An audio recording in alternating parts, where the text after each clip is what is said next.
Do you ever reach for a drink when you're anxious, thinking it will help you relax, only to wake up feeling even more on edge?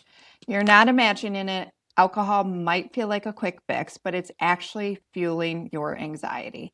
In today's episode, I'm sharing how alcohol keeps you stuck in the anxiety cycle and what to drink instead to truly calm your mind and body. Hey, friend, welcome to Sober Vibes. I'm your host, Courtney Anderson. I'm a sober coach, author, and your go-to guide with living life without alcohol.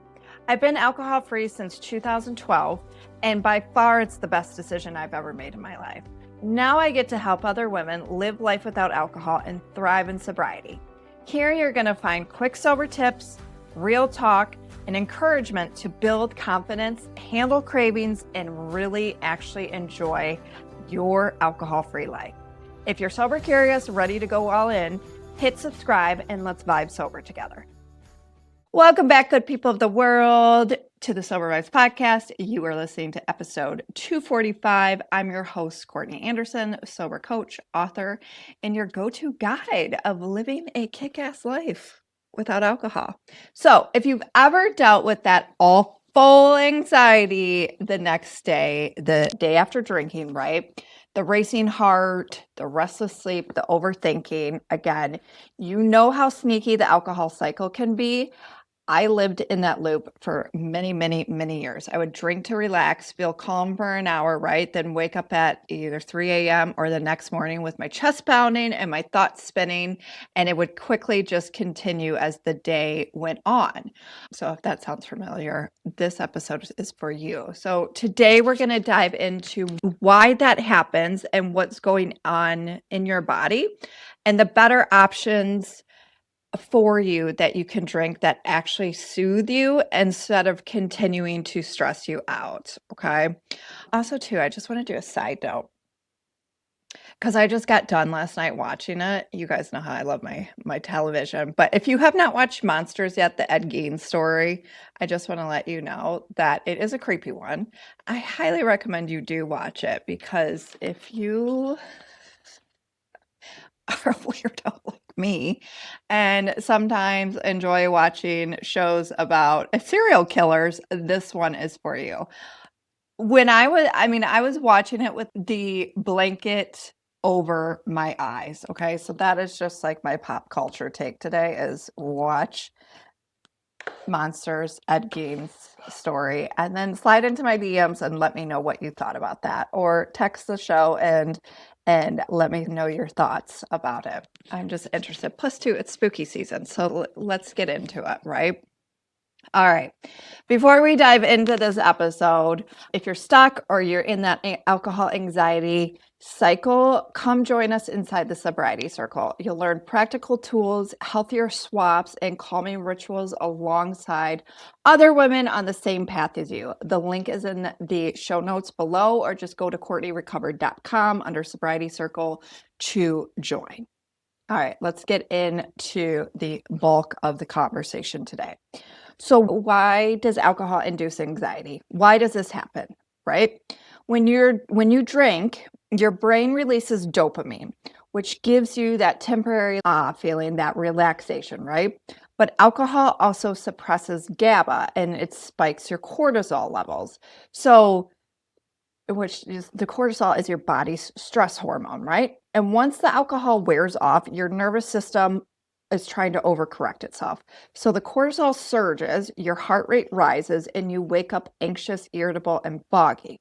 So it is not your imagination, it's your biology trying to rebalance.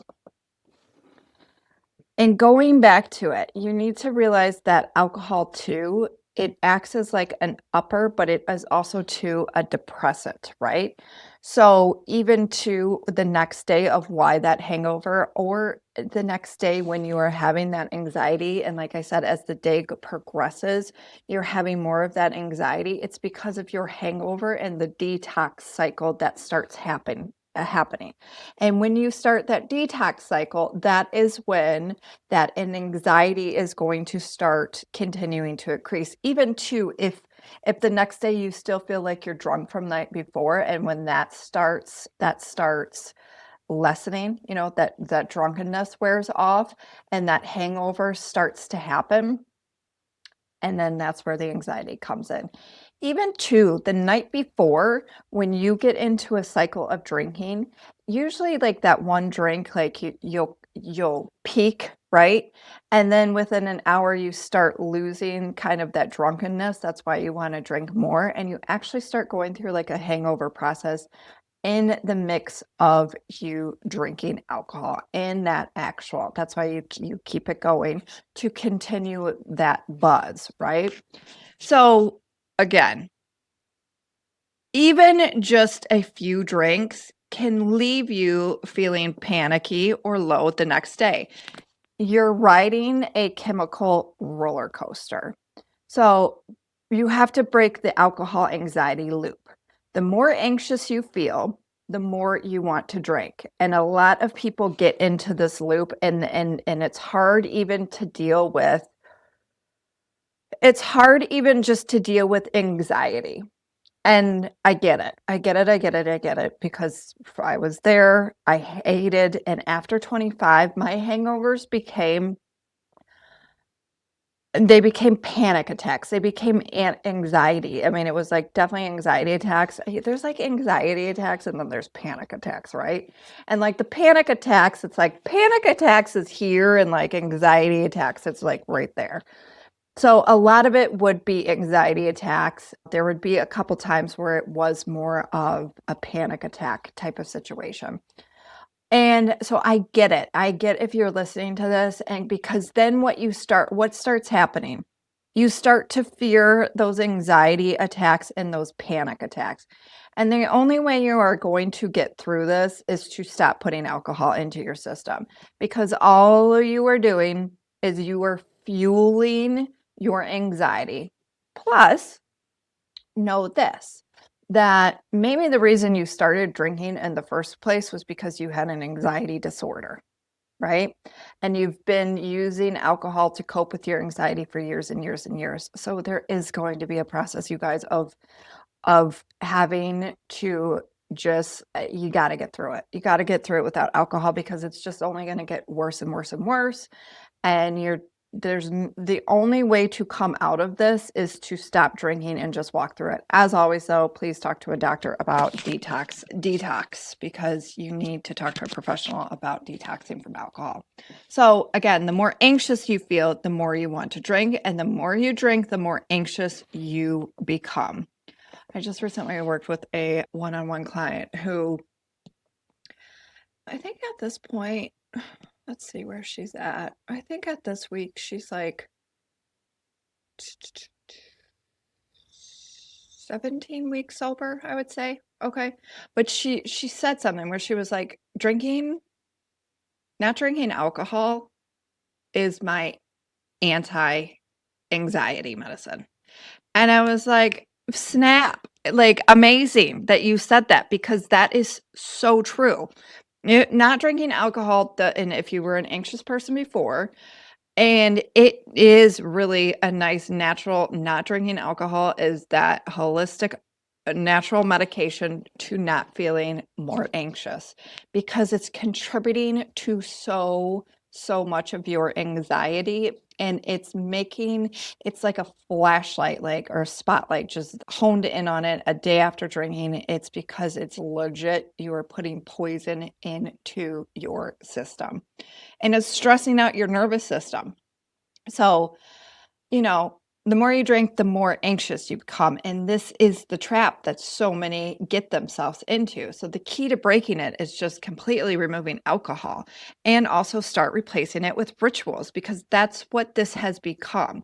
And it's rituals that you want to be able to regulate your nervous system naturally.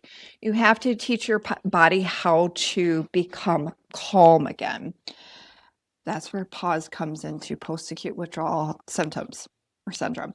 And that it is a process of your body naturally coming back within itself and naturally are getting regulated. And you do have to go through this process. So I'm not going to sit here and sugarcoat it. Again, you have to walk through this and just get off of the ride. And just keep remembering to yourself, if you quit, it's easier just to keep going with alcohol than it is to stop right? So like it's easier just to keep going than it is to start at another day one. Okay.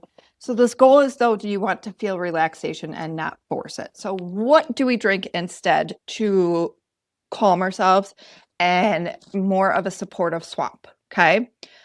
Let's talk about some drinks that actually bring calm instead of chaos. These aren't about pretending to drink, they're about nourishing your systems, okay, and your nervous system.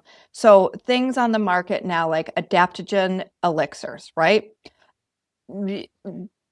And I am a fan of these because of what's in it. And when you start getting ashwagandha in it, right, or magnesium support, your stress response is you start balancing your stress resets and your cortisol levels. That is why herbal teas are good. Those are nice and soothing, right? Chamomile, lemon balm, peppermint's a good one, lavender. These are ones that help your digestive and nervous systems. Also, drinking too, if you are a person who lives in a godforsaken state where it's so cold. And I will say this, going back, you guys know how I like with like your body going through seasons to get with the woo-woo of this. And also too, if you're a woman, during your period, your body actually needs more warm types of foods. Okay. So like stews, especially when you are on your period, like stews, soups, hot teas, a hot beverage. That's why if you ever notice yourself craving that, it's because that is what your body needs during that time of the month. Again, I will drop the book below that has helped me understand as a woman of supporting more of my hormones, and that is In the Flow. I really need to get that author on this podcast. I mean, so this kind of stuff, even too, I used to, when I was bartending, I used to drink hot water and people would like make fun of me, right? They would be like, oh my God, like I wouldn't do this in the dead ass of summer, but like winter, spring, definitely fall. And it honestly was because it made me feel better. Made me feel better. And it was something that was like nourishing and cozy while I was working, because as much as I did love my bartending days, it's not like I wanted to be there all the time. You know what I mean? Especially some days sober, and then also the evolution of sober vibes where I was like, is this really in alignment, right? You know what I mean? So it's just like sometimes I just nourish my soul with some hot water. I'm not even kidding you. Nowadays, too, you can get into CBD infused beverages, okay? Many find CBD seltzers or tinctures ease tension without sedation. And I'm going to say this too. Even the CBD infused with THC. One time, Cycling Frog was a sponsor one time of the podcast for actually, I think they did 2 months. And that I had used when I had severe back issues, and that actually helped me sleep. I do not smoke marijuana, but I don't see to each their own. Okay. I'm all about harm reduction. Do you, boo? Okay. If that is, I'm not going to sit here and be like, you shouldn't drink, you shouldn't do any of that. Harm reduction, because I know a lot of people who have used these types of cocktails and beverages to wean themselves off of alcohol to help them get through those first couple months. So whatever the case may be, I am a fan of them. The Cycling Frog one was delicious, right? And then there are two, because you have to look at the dosage of it. And what happens with THC and CBD, the more CBD that is in a product, it actually is going to help take out that natural high with THC.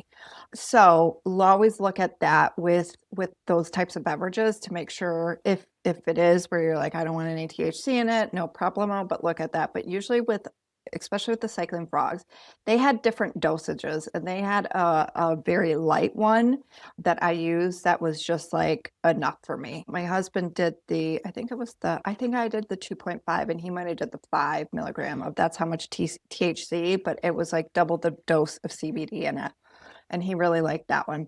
So just know that that is an option for you because there's a lot now on the market. I even think I saw in a beer actually introduce a CBD THC line in their company, which I think was great. And even too, when Cycling Frog reached out, they're like, we're noticing and getting feedback from a lot of our customers that they're using this to cut back on their drinking, which I think is great. So, and also too, if you haven't checked out our sponsor, Exact Nature, they have a bunch of tinctures. I use Exact Nature and I use the Mood one, and that one helps me a lot. So I highly recommend you check that out. The code's SB25 and it will get you 25% off of at checkout, plus they're real ones. It's a father and son team, and it's specifically designed for people in recovery. So I just wanted to add that into the CBD mix because it does help you relax. Like I said, you can find drinks out there with THC, or you can just find it with CBD, okay? Electrolyte mocktails. This is another one. You can use coconut water, you can put it in sparkling water, maybe squeeze some citrus to help you hydrate because hydration mimics anxiety. I'm trying to speak this out, spit it out. The thing with dehydration is dehydration and hunger. That is, if you are hungry and you let your blood sugar drop, that causes chaos, honestly, because it increases your anxiety. That's why you hear a lot of people, if you haven't heard me say it, it's just, dude, make sure you eat every 2 to 3 hours. You have to eat. You have to keep your blood sugar normal. When I have a blood sugar crash, if I've waited too long to eat, I honestly have to sit there for a minute because it does induce anxiety in me. And this is not just like my own personal experience. This is the truth. Hangry is for real, right? And also too with dehydration, which majority of the world is dehydrated, but especially in this, again, I don't care how many green juices and how much water you were crushing. When you were putting alcohol in your system on a day-to-day basis, it washes out what you just did for the day. So you truly, truly, truly need to be hydrating yourself. Again, check out Relight. I love them. I have a code for them. I will put that stuff in the show notes, but they also have different flavors that you can mess around with. It's an electrolyte, a more natural electrolyte and cleaner. And you can start making mocktails with those. They have different flavors. So, but the one I just gave you is a great recipe that you can mess around with, but you need to be hydrated. And when you are hydrated, again, the less anxiety, you are not shocking your nervous system. The goal is to get you out of fight or flight mode for the most part, okay? We can get you out of fight, flight, freeze, or fawn mode for the most part if you do these more holistic approaches when it comes to your recovery and sobriety. And then there's stuff that you have to work on a deeper level to get yourself out of that. That's good where it's worked with a coach or therapist on any traumas that you're still holding on to. So same thing for magnesium. Again, it's going to calm the nervous system, calm your nervous system, and promote steady energy that's going to sustain you through the whole day, okay? And as always, okay, never underestimate the power of a coffee, whether that is you want to have a little caffeine in it or decaf. I love myself some coffee. This is what I have learned about the coffee. I was not a coffee drinker until a year into my sobriety. And I actually blame my husband. I told him that because I have been on a Dunkin' Donuts iced coffee kick this whole summer. Like just pour it in my mouth, right? But I noticed throughout the years, I only can have so much caffeine in a day. And like even with coffee, it's like I'm at 2 cups and I'm good. So notice that for yourself if you don't want to drink decaf coffee, right? Just notice your caffeine intake of really helping you decrease that anxiety because I don't want to make you more anxious with these drinks, and none of these drinks will make you more anxious except for if you have a shit ton of caffeine in one day, right? So go for the decaf if you want that extra coffee. And that's honestly another reason why I just started drinking hot water with lemon, because I still needed that warmth and that comfort, but I couldn't drink so much coffee, right? Or sparkling water, or just a Coca-Cola. Like, that is fine. An iced tea, a Sprite, whatever your jam is. The point of this is that you are replacing alcohol, right? That ritual of grabbing that drink with something else that's going to make you happy and replace that ritual and that habit. Very early on in my sobriety, we were approaching the holidays, and like I talk about this in my book. If you haven't grabbed my book, grab it. That I still kept a couple wine glasses, and it was one of those things I got because during that time we did not have all of the options of NA beverages that you do have now. So it was like it was either like a Sprite and cranberry or it was a ginger ale and cranberry.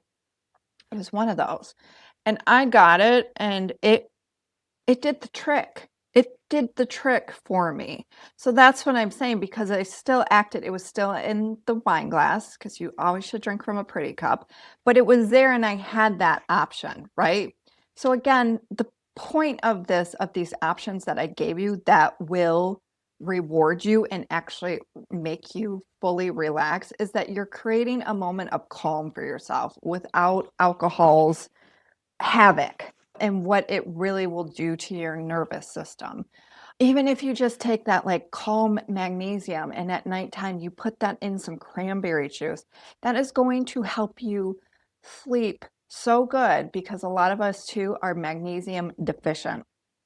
So magnesium is the name of the game in this. For that calm effect. And then again, it just signals at nighttime or whenever you decide to drink one of these, of this is my relaxation time. It's going to take you a couple days. It might take you a couple weeks. It might take you a couple months to be like, oh, this feels nice. But you are going to get there with that beverage where you feel a lot better reaching for that than you would reaching for a glass of wine, right? So, but supporting your nervous system, what I just gave you, supporting your nervous system, again, it goes into deeper work and learning to regulate your nervous system on a daily and more breath work, journaling, walking, stretching, grounding. All of these creates a real calm and more rituals to help you in that healing process, right? So when you mix that with now introducing some of these drinks, you are going to really kick ass in your sober life, right? So remember this, alcohol doesn't calm you. It confuses your body into thinking you're relaxed while turning up the stress in your body and doing internal damage. So when you quit, your nervous system needs time to reset, right? But once it does, you have your baseline calm there. You go back to you start at a ground zero and work yourself up. And when you start doing that, you are actually becoming stronger than you ever did before, right? So you start to feel peace you didn't realize even was possible. So next time anxiety hits, I want you to reach for something that actually supports you instead of something that steals from you. And keep reminding yourself that if you're in that loop currently right now of I'm missing out, you need to write down what exactly you're missing out on when it comes to drinking. Because like the options of what I was missing out on that I don't even want to back in my life, great. I'm not hungover. I'm not still creating chaos in my life. You need to name it, because I guarantee you're not missing out on a GD thing. You truly aren't. And the name of the game here is bettering yourself, right? I hope this episode helped you today. Again, if you are stuck in that alcohol anxiety cycle, please, please, please join the Sobriety Circle, and where I will give you practical tools. There's 2 meetings in there, workshops, extra podcast episodes, all the jazz, which I will put in the show notes below. And make sure you check out next week's episode, because it's my first guest of season 7, author, therapist, and my sober pal, Missy McKinney. All right, good people of the world. I hope this episode helped you. And YouTube family, make sure if you have not, make sure to subscribe and like this video. And if you are listening to this on audio, make sure you subscribe wherever you are listening to this so you do not miss an episode. All right, as always, keep on trucking and stay healthy out there.